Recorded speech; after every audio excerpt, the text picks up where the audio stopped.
امام نسائی رحمہ اللہ تعالی کے شاگرد ہیں علامہ ابن سنی رحمہ اللہ تعالی. ان کی ایک شہرہ آفاق کتاب ہے جس کا نام ہے عمل الیوم واللیلہ. اس میں یہ روایت لے کے آئے، ایک دن ایک بڑے میاں رسول اکرم صلی اللہ علیہ وآلہ وسلم کی خدمت عالیہ میں حاضر ہوئے. عرض کی یا رسول اللہ، بڑھاپا ہے، قسم قسم کی تکلیفیں ہیں، پریشانیاں ہیں، مجھے کوئی ایسا عمل بتائیں کہ میں ان پریشانیوں سے، ان تکلیفوں سے اور بڑی مصیبتوں سے محفوظ ہو جاؤں.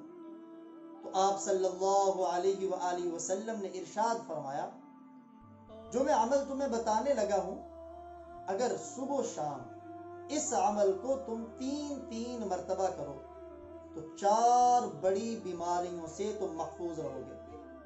نمبر 1، کبھی اندھے نہیں ہوگے. نمبر 2، کبھی تم پر فالج کا حملہ نہیں ہوگا. اور نمبر 3، جذام کی بیماری سے محفوظ رہو گے.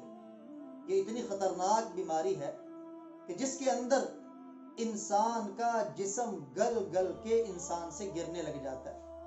اور چوتھا، کبھی تم جنون کی بیماری میں مبتلا نہیں ہوگے.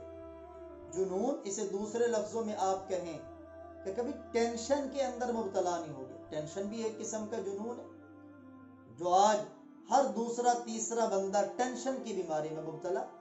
فرمایا بڑی ٹینشن سے تم محفوظ ہو جاؤ گے. اور عمل کتنا مختصر ہے، کتنا آسان ہے. آپ بھی سنیں، یاد کریں اور اس عمل کا روزانہ اہتمام کریں اور دوسروں تک بھی پہنچائیں. آپ نے فرمایا یہ دعا صبح و شام 3 مرتبہ پڑھ لیا کرو.